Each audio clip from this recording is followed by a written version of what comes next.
여러분 안녕하십니까? 1월 5일 굿모닝 MBN 시작합니다. 먼저 오늘의 주요 뉴스입니다.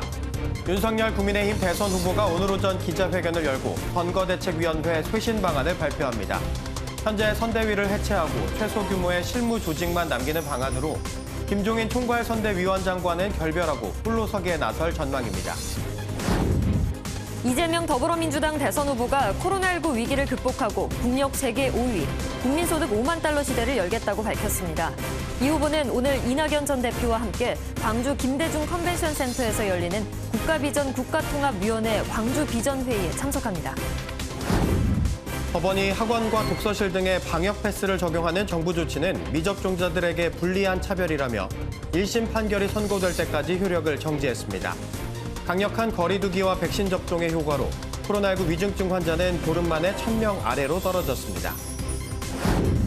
미국에서 코로나19 일일 신규 확진자가 전 세계 처음으로 100만 명을 넘어섰습니다. 신규 환자의 95%는 오미크론 변이 감염자인 것으로 나타난 가운데 유럽의 주요 국가들도 신규 확진자가 역대 최다를 기록했습니다. 국방부가 지난 1일 강원 동부전선에서 발생한 월북 사건에 대한 현장 조사 결과를 오늘 발표합니다. 군은 이번 사태를 경계작전 실패로 판단한 것으로 알려진 가운데 지휘 라인 문책이 불가피할 것이란 전망이 나오고 있습니다. 1년 중 가장 춥다는 절기상 소한인 오늘, 서울의 아침 기온이 영하 7도, 대관령 영하 14도까지 떨어지는 등 출근길 한파가 이어지겠습니다. 남해안과 제주에는 오전부터 내일 새벽까지 눈이나 비가 내릴 전망입니다. 김종인 국민의힘 총괄선대위원장에게 전권을 주느냐 아니면 결별하느냐. 이를 두고 고심하던 윤석열 국민의힘 대선 후보가 선대위 완전 해산 결심을 굳혔습니다. 초슬림 선대본부를 통한 홀로서기를 선택한 건데 김 위원장과는 결별 수순을 밟게 됐습니다. 김지영 기자입니다. 이틀간 자택에 머물며 김종인 위원장의 선대위 개편안에 대해 고심한 윤석열 국민의힘 대선 후보가 선대위 완전 해산이라는 초강수를 던질 것으로 보입니다.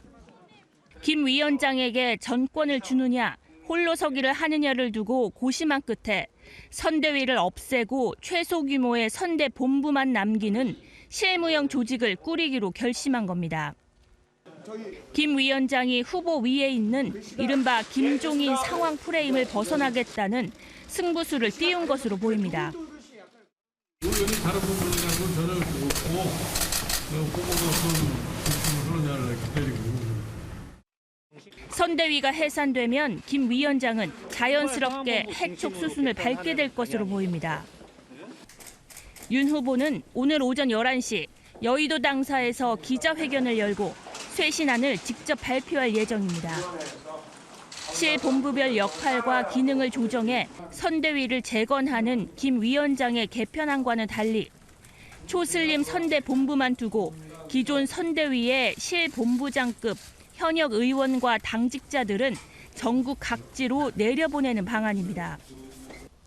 이준석 대표는 선대본부 바깥에서 당 대표로서의 지원을 기대하는 것으로 보입니다.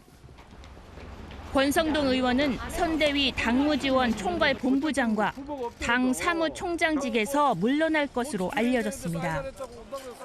윤 후보 측 핵심 관계자, 이른바 윤핵관으로 지목돼 온 권 의원이 스스로 물러남으로써 윤 후보의 길을 터준 것이란 해석입니다. MBN 뉴스 김지영입니다. 국민의힘 당내에서는 이준석 대표의 사퇴론도 거세지고 있지만 이 대표는 직접 와서 얘기하라며 사퇴할 뜻이 없다는 입장을 보였습니다. 그러자 중진 의원들은 직접 이 대표를 찾아가 문제 제기를 하기로 했고 재선 의원들은 사퇴 문제를 논의하기 위한 의총 소집을 요구했습니다. 우종환 기자입니다. 국민의힘 선대위와 원내지도부 사퇴가 이준석 대표 사퇴 요구로 번지자 이 대표는 직접 와서 얘기하라며 사퇴론을 일축했습니다. 결론이 나서 공식적으로 저한테 얘기하면 제가 답변하겠습니다. 이 대표 측 관계자는 이준석 대표 없이 선거에서 이길 수 없기 때문이라고 이유를 설명했습니다. 하지만 의원들은 집단 행동으로 이 대표 문제를 지적하겠다고 나섰습니다. 먼저 정진석 부의장을 비롯한 중진 의원들은 모임을 가진 뒤 이 대표를 직접 만나 문제 제기를 하기로 했습니다. 이준석 대표가 보여준 최근의 어떤 궤적은 상식적이지 못하다 그러는데 중진들이 공감을 했습니다. 매우 비상식적이라는 데 대해서 중진들이 의견을 같이 했고 재선 의원들은 오늘 의원총회 소집을 요구하기로 했고 삼선과 초선 의원들도 각각 모임을 갖고 이 대표 사퇴 문제를 논의할 예정입니다. 김재원 최고위원 등 당 지도부 내에서도 의총에서 사퇴를 요구하면 따르겠다며 압박이 이어졌습니다. 이 대표 측은 의원들이 요구하면 의총에 참석할 수 있다는 뜻을 내비치고 있어 이 대표와 의원들 간의 소통 결과가 사퇴론의 분수령이 될 전망입니다. MBN 뉴스 우종환입니다. 이재명 더불어민주당 후보가 신년 기자회견을 열고 국민소득 5만 달러와 G5 입성이라는 청사진을 제시했습니다. 또 설 연휴 전에 최대 30조 원 규모의 소상공인 지원을 위한 추경 예산안 편성을 요청하기도 했는데 정작 큰 관심을 끌었던 건 탈모약 건강보험 적용이라는 생활 밀착형 공약이었습니다. 백길종 기자가 보도합니다. 이재명 민주당 후보는 새해를 맞아 국내 자동차 산업이 태동한 기아차 소아리 공장에서 신년 메시지를 발표했습니다. 이 후보는 코로나 위기를 극복하고 1인당 국민소득 5만 달러와 종합국력 5위를 목표로 내걸었습니다. 이재명 정부는 코로나19, 저성장 양극화, 기후위기, 글로벌 패권 경쟁 같은 안팎으로 직면한 4대 위기를 당당하게 극복하고 국민 대도약 시대를 열어내겠습니다. 이명박 전 대통령의 747 공약과 비슷하다는 지적에는 문화적 역량까지 합치면 우리나라 국력이 세계 6, 7위 수준이라며 불가능한 목표가 아니라고 반박했습니다. 이 후보는 소상공인 자영업자 지원이 시급하다며 설 연휴 전에 추경 예산안을 편성해달라고 여야에 공식적으로 요청했습니다. 설 전에 가능하겠냐? 저는 당연히 가능하고 가능하면 그렇게 해야 된다고 생각합니다. 25조 원 내지 30조 원 정도, 이 정도가 실현 가능한 목표가 아닐까. 지역화폐 형식의 전국민 재난지원금에 대해서는 피해에 대한 보상이 우선이라며 한 발 물러섰습니다. 이 후보는 필요하다면 그린벨트 해제도 검토하겠다며 부동산 가격 안정을 위한 대규모 택지 공급을 설 연휴 전에 제시하겠다고 밝혔습니다. 집값 하락을 자신한 이 후보는 집값이 떨어지면 공공주택 확보의 기회로 삼을 것이라며 집값 연착륙을 유도하겠다고 강조했습니다. MBN 뉴스 백길종입니다. 이재명 더불어민주당 대선 후보는 오늘 이낙연 전 대표와 함께 김대중 컨벤션 센터를 찾아 국가비전 국민통합위원회를 개최합니다. 이번 행사에서 이 후보는 5.18 관련자 등 참석자들의 의견을 듣고 국가비전과 통합 메시지를 발표할 예정입니다.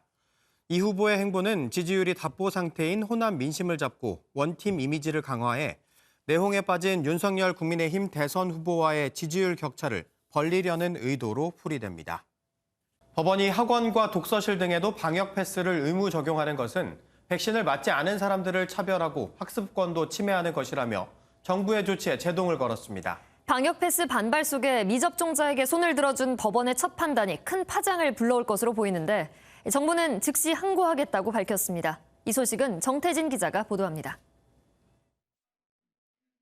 학원과 스터디 카페, 박물관과 도서관 등 14종의 시설에 대하여 방역 패스가 적용됩니다.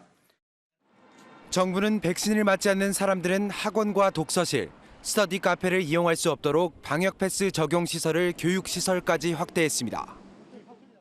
청소년들에게는 3월부터 시행하겠다고 했지만 학부모와 사교육단체는 사실상 접종 강요라며 방역 패스 정책을 취소해달라고 집행정지 신청을 냈습니다. 이 백신을 맞지 않으면 학원을 갈 수 없고 도서관도 갈 수 없고 교육 받을 수 있는 권리는 최소한 보장해 주셔야 되는 것 아닙니까?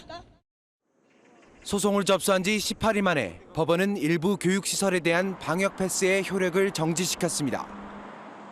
재판부는 방역 패스 처분이 사실상 미접종자의 교육과 직업 선택의 자유를 직접 침해한다며 백신 미접종자 개인의 자기 결정권은 충분히 존중돼야 한다고 지적했습니다. 백신 미접종자 집단에게 중대한 불이익이라고 판단한 겁니다. 이에 따라 학원과 독서실, 스터디 카페에 대한 방역 패스 정책은 본안 1심 판결이 나올 때까지 효력이 정지됩니다.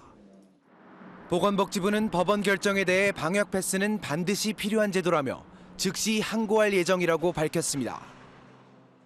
방역 패스 반발 속에 법원이 처음으로 미접종자의 손을 들어주면서 방역 패스가 적용되는 다른 업종으로까지 파장이 예상되며 향후 전반적인 방역 정책에 영향을 미칠 것으로 보입니다.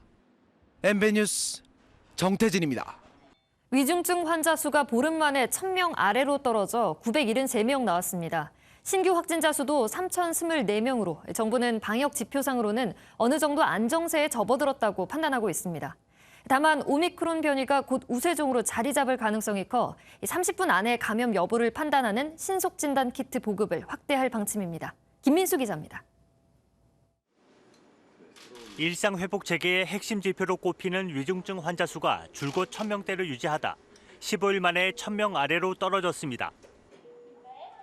신규 확진자도 사흘 연속 3,000명대를 유지하자 방역당국은 유행이 안정세에 접어들어간 것으로 보고 있습니다. 의료 체계는 여력을 회복했으며 안정화 단계로 들어가고 있습니다. 유행 규모의 감소에 이어서 위중증 환자 등에 대한 전반적인 방역 지표도 개선되고 있습니다. 하지만 오미크론 감염자는 1,318명으로 오미크론 전파가 빠르게 이어지면서 안심하긴 이르다는 지적도 있습니다. 진짜로 치료하는 시간이 되게 짧아졌고 그래도 환자는 숫자가 50명, 100명 줄어든다고 안정세라고 말하는 거는 좀 이른 판단 같고. 방역당국은 오미크론 확산에 대비해 30분 만에 결과를 알 수 있는 신속 항원 검사 병행을 검토 중입니다. 하지만 기존 PCR에 비해 정확도가 낮은 만큼 의료계는 도입에 신중해야 한다는 입장입니다. 어제부터는 생일이 지나 만 12세가 되는 2010년생 청소년의 화이자 백신 접종이 시작됐습니다. 초등학생 10만 명당 확진자 수는 16.9명으로 중학생과 고등학생에 비해 발생률이 높은 만큼 당국은 3월 개학 전까지 소아 청소년 접종을 독려할 계획입니다. MBN 뉴스 김민수입니다.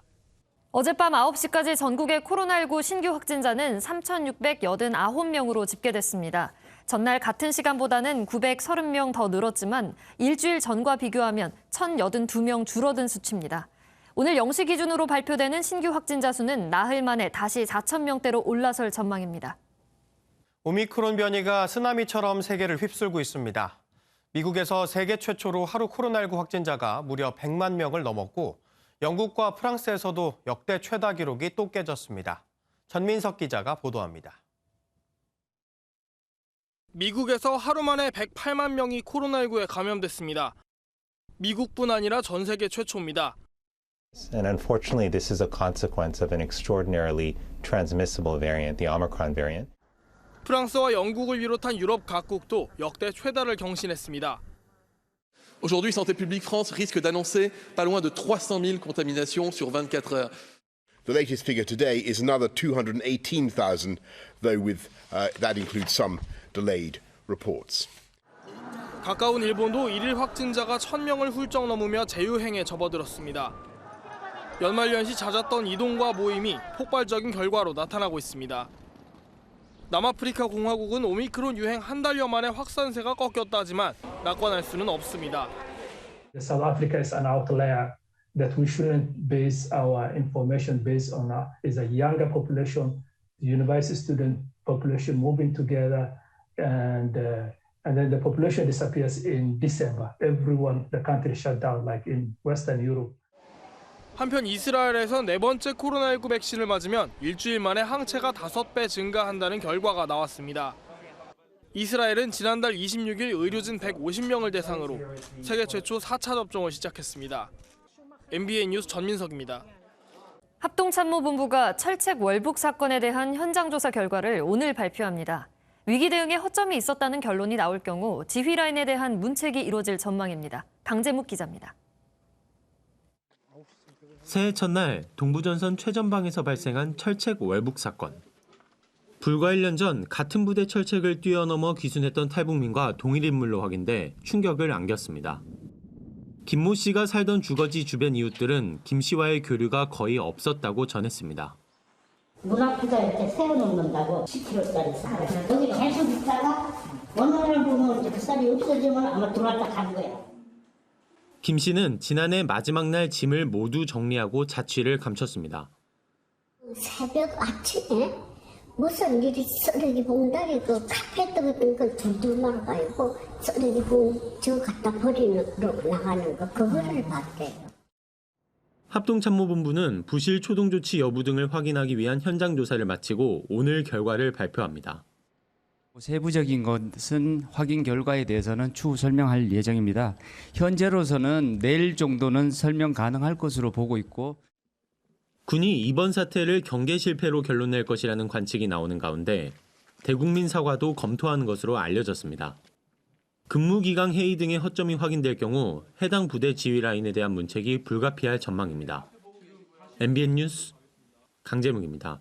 대장동 개발 의혹과 관련해 구속된 유동규 전 성남도공 본부장과 이재명 더불어민주당 대선 후보의 최측근인 정진상, 김용 세 사람이 수차례 통화한 것으로 확인됐습니다. 검찰은 이르면 이번 주 정진상 부실장을 소환하기 위해 일정을 조율 중입니다.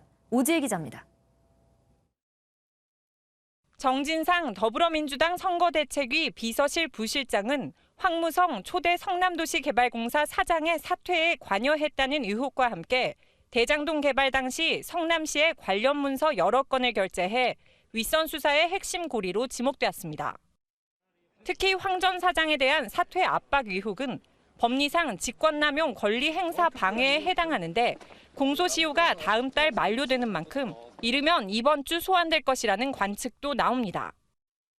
검찰은 또 구속된 유동규 전 성남도공 기획본부장이 수사 초기 정부 실장과 또 다른 이 후보의 측근인 김용 선대위 총괄 부본부장과 수차례 통화한 사실을 파악한 것으로 알려졌습니다. 통화는 주로 음성보다 영상통화로 이뤄진 것으로 전해졌습니다. 이런 사람들은 아이폰의 페이스타임 또는 텔레그램의 앱 상에서의 전화를 이용하기 때문에 통신사의 통화 기록으로 남지가 않습니다. 정 실장과 김 부본부장은 의혹이 제기됐을 당시 사실 확인을 위해 통화한 일은 지극히 정상적인 것이라며 자료 유출 경위를 수사기관이 밝혀야 한다는 입장을 내놨습니다. 통화 사실이 외부에 알려진 것과 관련해 검찰은 법에 따라 피고인 측에 제공했을 뿐 언론 등 외부에 유출한 사실이 없다고 밝혔습니다. MBN 뉴스 오지혜입니다. 그제 충북 청주의 한 모텔에서 50대 여성이 숨진 채 발견됐습니다. 경찰이 용의자로 특정해 추정하던 60대 남성도 자신이 운영하던 식당에서 극단적 선택을 한 것으로 추정되는데요. 두 사람은 한 식당의 사장과 직원 사이인데 지난달 돌연 이 식당이 문을 닫았다고 합니다. 김영현 기자가 보도합니다. 충북 청주의 한 모텔 앞입니다. 사복 차림의 경찰과 감식 요원들이 경찰차에 오릅니다. 그제 오후 2시 30분쯤 퇴실 시간이 지났지만 인기척이 없어 모텔 주인이 문을 열었더니 50대 여성이 숨져 있었습니다. 수사에 나선 경찰은 숨진 여성과 함께 투숙한 남성을 용의자로 특정했습니다. 모텔 CCTV를 확인한 결과 60대 남성이 입실 1시간 만에 객실을 빠져나가는 모습이 포착됐습니다. 경찰은 모텔에서 7km 떨어진 한 식당에서 이 남성의 시신을 발견했는데 극단적인 선택을 한 것으로 추정하고 있습니다. 남성은 식당을 운영해왔고 숨진 여성은 직원으로 일했던 것으로 확인됐습니다. 주민들은 둘 사이가 겉보기에 별 문제가 없었던 것으로 기억했습니다. 하면서 목례 정도 하는 정도로 얼굴 보면 나이대가 비슷하시니까 그래서 난 공부를 하는구나라고만 생각을 하고 있었거든요.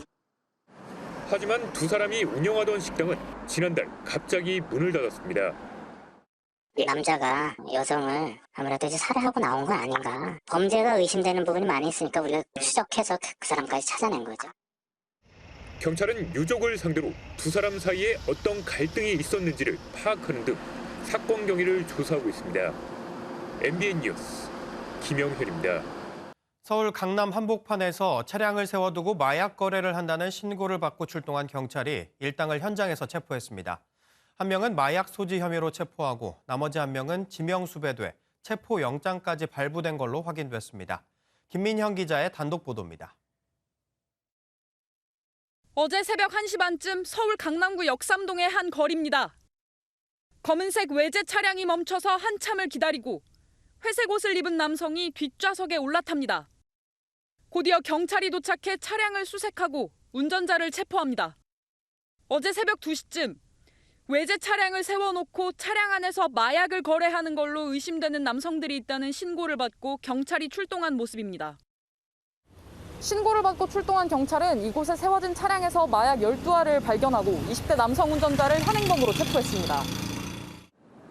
경찰은 운전자 A씨는 마약류 관리법 위반 혐의로 체포하고 조수석에 탄 동승자 B씨에게도 체포영장을 집행했습니다. MBN 취재 결과 이 차량에 동승한 20대 남성 B씨는 보험사기 방지 특별법 위반 혐의로 지명수배 중이었던 걸로 확인됐습니다. 서울 강남경찰서는 뒷좌석에 탄 남성의 인적사항도 확보해 마약 거래가 있었는지 수사하고 있습니다. 경찰은 수사를 통해 영장 신청 여부를 검토한다는 방침입니다. MBN 뉴스 김민영입니다. 어제 저녁 경기 파주의 자유로에서 4중 추돌 사고가 발생해 1명이 숨지고 3명이 다쳤습니다. 경북 군위에서는 강원 동해 방향으로 달리던 무궁화호 열차가 승합차와 충돌했습니다. 밤사이 사건 사고 소식 박은채 기자입니다. 구조대원들이 다급한 모습으로 들 것을 가져옵니다. 차량은 형체를 알아볼 수 없을 정도로 찌그러져 있고 차체 파편이 곳곳에 널브러져 있습니다. 어제 저녁 7시쯤 서울 방향 낙하나들목과 성동 IC 중간 지점 자유로에서 4중 추돌 사고가 발생해 1명이 숨지고 3명이 다쳤습니다. 심정지로 돌아가신 분 1분, 경상 2명, 중증 이상 1분 이렇게. 경찰은 차량 운전자 등을 상대로 정확한 사고 원인을 조사 중입니다. 비슷한 시각 경북 군위군 이화 건널목에서 동해 방향으로 달리던 무궁화호 열차가 승합차와 충돌했습니다. 사고 당시 열차에는 승객 40여 명이 타고 있었지만 다행히 다친 사람은 없었고 승합차 운전자도 자력으로 탈출하는 것으로 파악됐습니다. 열차는 사고 당시 잠시 멈춰섰지만 곧바로 운행을 재개했습니다. 한편 지난 3일 경기도 안산 상록구 다세대 주택에 불을 지른 혐의를 받는 40대 남성이 어제 서울 오류동역에서 붙잡혔습니다. 이 화재로 4층에 거주하던 부부가 불을 피하려다 지상으로 추락해 남편이 숨지고 부인은 크게 다쳤습니다. 경찰 관계자는 남성의 자택에서 방화에 사용한 것으로 추정되는 도구 등이 발견됐다고 설명했습니다. MBN 뉴스 박은채입니다.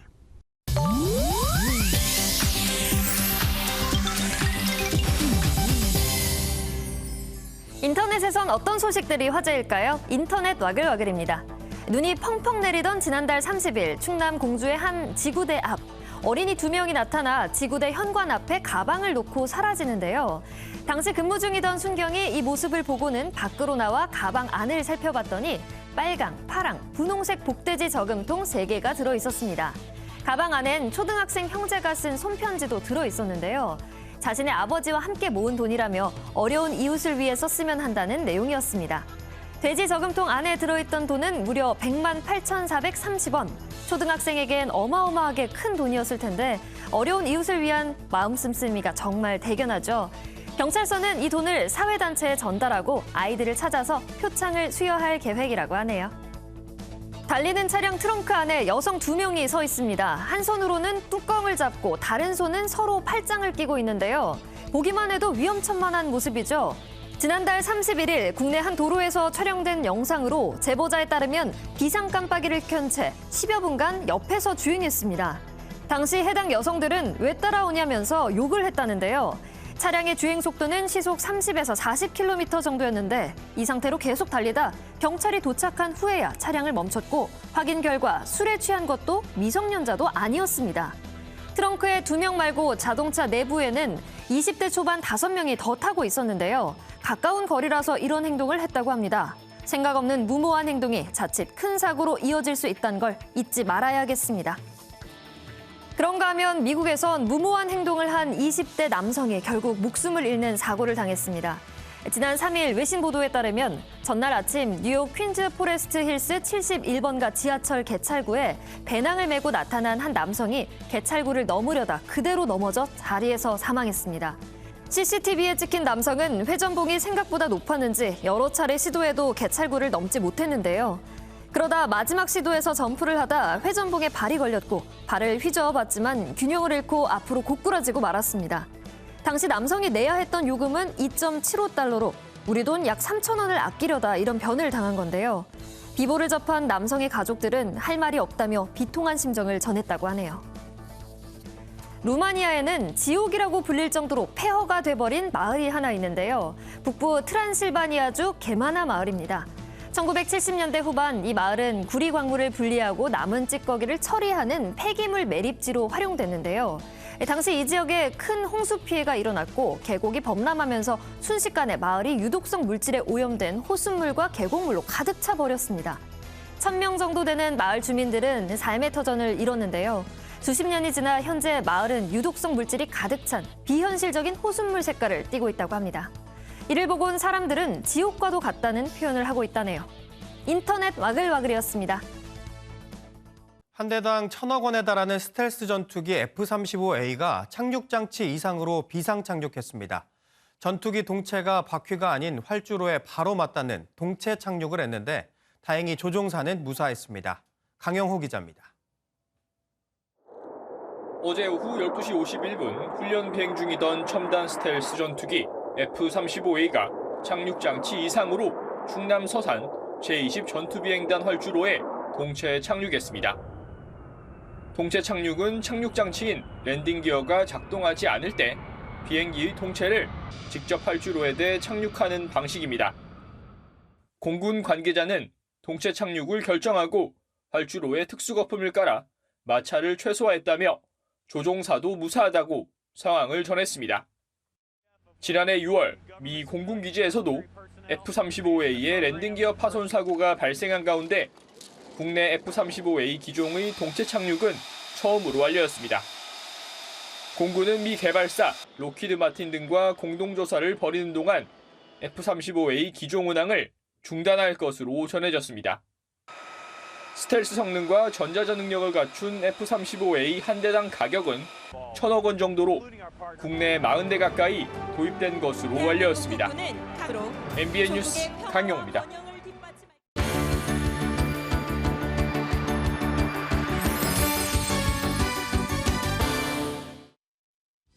굿모닝 월드입니다. 미국 워싱턴 DC에 새해 시작부터 폭설이 쏟아졌다는 소식 어제 전해드렸는데요. 도시는 마비됐지만 한편에선 이 상황을 반기는 동물이 있었다고 합니다. 미국 워싱턴 DC의 스미소니언 동물원에 눈이 쌓였습니다. 눈 구경에 나선 동물은 판다인데요. 저 뒤로 철퍼덕 과감히 눈밭에 몸을 던지는 새끼도 보입니다. 그저 눈이 신기한 듯 뒹구는 모습도 카메라에 고스란히 담겼는데요. 완전히 눈을 뒤집어 쓴 모습이 마냥 귀엽기만 합니다. 치우는 사람에겐 고통이지만 판다들에겐 즐거운 시간이 된 것 같네요. 그런가 하면 몇 년 만에 내린 폭설을 즐기는 사람들도 있었습니다. 동심으로 돌아가 한바탕 눈싸움을 벌였다는데 현장으로 가보시죠. 미국 워싱턴 DC 내셔널몰 앞에 인파가 몰렸는데요. 바로 단체 눈싸움에 참가하기 위해서입니다. 단체 눈싸움은 SNS 등을 통해 즉흥적으로 기획됐는데요. 반려견까지 투입돼 상대팀의 장갑을 빼앗으며 한몫하고 있군요. 어른, 아이, 강아지 할 것 없이 눈밭에서 아주 신난 모습인데요. 표정만 봐도 동심의 세계에 푹 빠져든 것 같네요. 반면 눈 덮인 아름다운 경관을 두고도 마음대로 즐길 수 없는 곳이 있습니다. 바로 탈레반이 다시 장악한 아프가니스탄인데요. 얼마나 아름다웠던 곳인지 직접 확인해 보시죠. 아프가니스탄 바미안주에 위치한 바니아미르 국립공원. 아름다운 경치로 아프가니스탄의 대표적인 관광지이자 유일한 쉼터로 꼽혔던 곳인데요. 커다란 호수를 품은 이곳에 매년 관광객들이 몰려들었지만 이젠 찾아보기 어렵습니다. 이 지역을 장악해버린 이슬람 무장 조직 탈레반이 관람객 유입을 전면 차단했기 때문이죠. 겨울이면 스키 축제가 열려 세계 곳곳에서 관람객들도 찾아왔다는데 지금은 텅 비어버린 국립공원이 쓸쓸해 보이네요. 지금까지 굿모닝 월드였습니다. 절기상 소환인 오늘 추위가 더 심하겠습니다. 서울은 현재 영하 7.7도로 어제보다 3도가량 낮게 출발하고 있고요. 한파주의보가 이어지고 있는 중북부를 중심으로는 아침 기온이 영하 15도 안팎까지 떨어지는 곳이 많겠습니다. 출근길 보온에 더 신경 써 주셔야겠습니다. 맑은 날씨 속에 건조함은 해소되지 못하고 있습니다. 비 소식 없는 영동과 영남 지역은 경보가 이어지고 있고요. 서울에도 여전히 건조주의보가 발효 중입니다. 실내 전열기 사용도 늘어난 만큼 각종 화재 사고에 주의하셔야겠습니다. 오늘 전국 하늘 가끔 구름만 지나겠고요. 대기질도 무난하겠습니다. 동해안 지역은 너울성 파도에 유의하셔야겠습니다. 제주와 남해안은 흐린 가운데 오늘 아침부터 내일 새벽 사이 비가 오겠고요. 현재 대설주의보가 내려진 제주 산지에는 내일까지 최고 20cm의 많은 눈이 내려 쌓이겠습니다. 현재 기온은 청주 영하 6.4도, 대전은 영하 5.3도로 어제보다 2도에서 7도가량 낮은 기온 보이고 있습니다. 한낮 기온은 서울 4도, 대구 6도, 부산은 8도까지 오르겠습니다. 당분간 예년 이맘때 겨울 날씨를 보이겠고요. 내륙은 맑은 날씨가 이어지겠습니다. 날씨였습니다.